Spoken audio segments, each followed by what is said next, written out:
Hey, yeah. So here we go on Bike. We're talking about transitioning a kid's bike from normal to tubeless.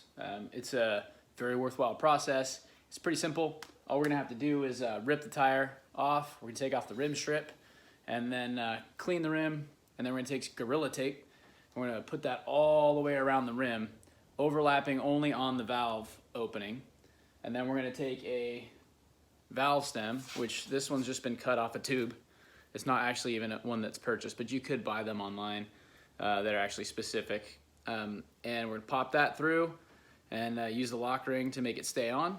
Then we're going to put a tubeless tire on it, fill it with some sealant, and then we're gonna pump that thing back up with a air compressor, call it a day. So here's wheel number 2.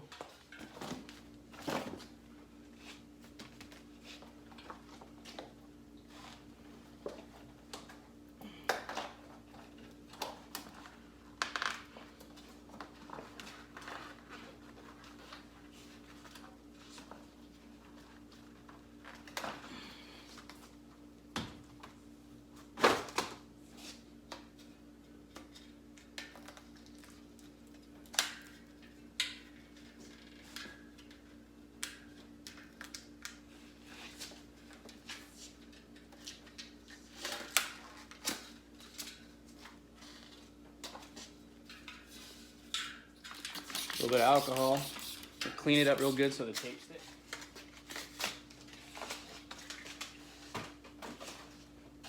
Gorilla Tape.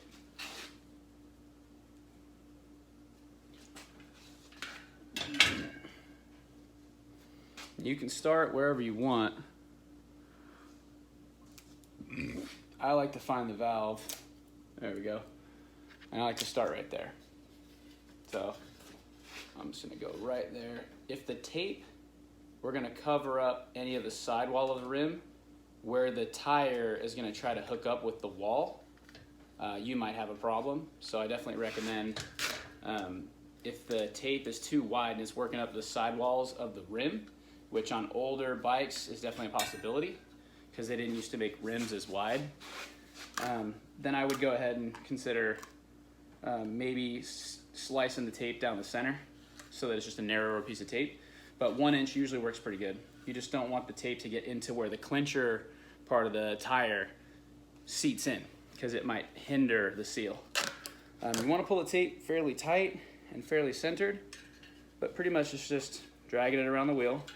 Some folks will go around the wheel twice. I don't recommend that. That's just extra weight. One of the benefits of tubeless is taking about a 1 pound tube out of the bike.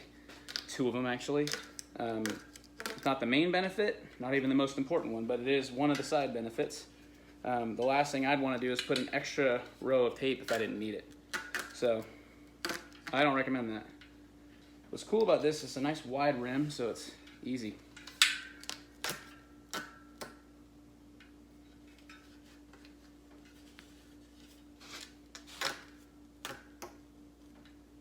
The only overlap that I'm going to allow is right over where my valve stem is going to go in, because that's an important seat.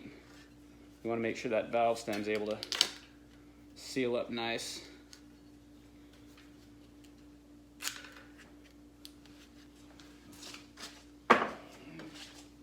There we go. That's now taped up. It's just black Gorilla Tape, nothing magic. I cleaned it with alcohol prior to. Now, I could do this to both wheels, which if they were tubeless ready wheels and I knew everything was going to go well, I would go ahead and just do both wheels right now and then I'd get ready to seal them. But in case this doesn't work, I'm going to save the effort on the front wheel. Once I see this sealed and not leaking too much air, I'm going to feel good about it and then I'll go ahead and tape up the other one. Next, so we've got our wheel, it's all taped up. I do happen to have a Schrader tubeless valve. That's pretty clutch. It does actually matter if the hole in the wheel is drilled for a Schrader. You can't throw a Presta in there. I think there are adapters you could use where you could put a Presta valve in there, but I'd say just stick with what it is. If it's Schrader size, throw Schrader valves in. If it's Presta, go Presta. Now before we can put the valve in, we need to make a hole in the tape. Now what's usually recommended here is cutting it with razor blade. And you do like a little cross cut or something like that, and that sounds cool, but What I've actually seen a trickier way to do it is if you heat up something sharp, a nail or something like that, you can poke it right through and it'll sort of melt the way through, which is going to create a much better circle rather than having a cut in there. So I'm just going to take a sharp screwdriver and get it nice and hot. This is not a very nice screwdriver. I wouldn't do this with something I cared a lot about. And it doesn't have to be super hot. Nice. Though it is super hot. Now I'm just going to take it and I'm going to find my little Schrader valve hole. Nice.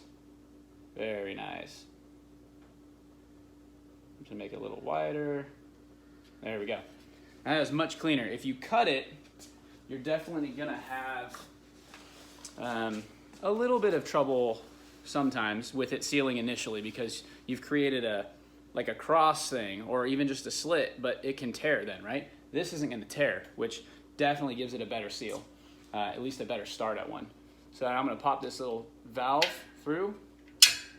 All right, they always come with a little nut on the other side, which many tubes actually have now too, which helps with pumping up your tire. You know, if you've ever tried to pump up a flat tire, it's really hard to get the pump on it if the tire's flat because that little valve stem wants to just hide in the tire.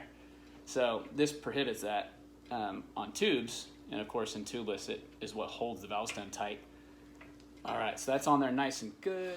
Everyone talks about this. You can find putting tires on many videos, but basically if you can get the tire, the bead, onto the rim and then get it, and I'm gonna make sure rotational, it does actually matter. So I know the direction of this just by the tread, but you wanna get both of the beads, left and right side, right into the middle of the rim because there's a deep channel there. And that's gonna basically give you the extra slack you need to get it onto the other side of the wheel. If you run it on the sides where it's gonna live, it'll be harder to get the tire on initially. Keep in mind, while it is a pain in the ass to get tires on rims, the tighter it is when it goes on, actually the better seal you can get. So I kind of always hope for a nice tight fit because it makes them easier to seal. So now usually, let's see, it might be so tight I can't move it once it's on there. No, we're good. We're gonna put our labels right over our valve stem. So we've got Maxxis right in the middle of that. Boom, we got our valve stem. The original reason for that is it helps you to know if you have a flat and you're trying to fix it, you can gauge, you know, how far was that flat from the label, and then you can kind of remember where the flat you were working on is. But nowadays, I think it's just tidy. Just keep things tidy. Okay, so I can see this is gonna be a fun one to get on. It's gonna be nice and tight. But before I go any further, because I'm already got the tire all the way on, I've got about a foot worth of tire open here. I'm gonna just dump some sealant in before I do that, because I don't wanna go through the valve stem until I have to. When you put sealant in those valve stems, even with the stem, the core removed, over time you're gonna end up getting sealant stuck in that valve stem, and it makes it so that you can't get good pressure readings. It's just a pain in the ass. So what I recommend is for the first time, go ahead and just pour it in, and then immediately, since I've already got that part of the tire kind of sealed, I'm just gonna rotate it around so the sealant goes down to where the tire is already closed up, and then I'm gonna move up to the top and try to get it the rest of the way closed. Not sure how hard it's gonna be. Sometimes you can do it without tools. I'll move down on the ground a little bit and just try to work it by hand. There we go. Yeah, not too bad. Okay. So now we got our tire all the way on there. It looks cool, super cute. Little kid's bike, ripping tires on it. Okay, now what I'm gonna do is fire up the air compressor, which I should have done, and we'll come back and I'll let you watch me seal this thing up. Yo, cool. So I'm all set up. I've got some air in my compressor. I've got my tools here. We've got the tire on, we got sealant in there, we got a valve in. This is super cool. We're about to eliminate some serious bullshit with bikes. We should not have flats anymore, and it should be a nice light bike. So I'm gonna pop this thing on. Unfortunately, my tool's breaking, so it's gonna let a bunch of air out. Or not. So all we're gonna do now is take our air tool, pop it on the tire.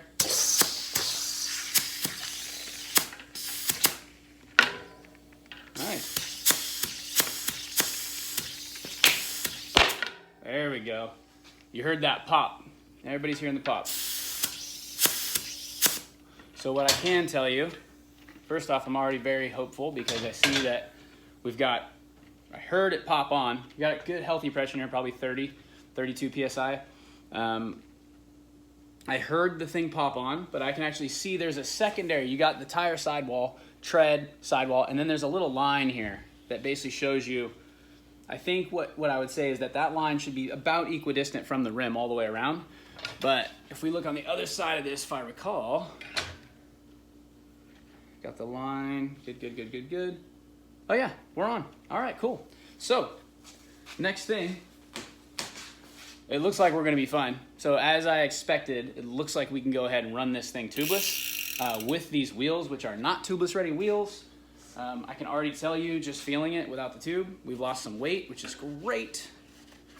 And now I've got this thing sealed up already.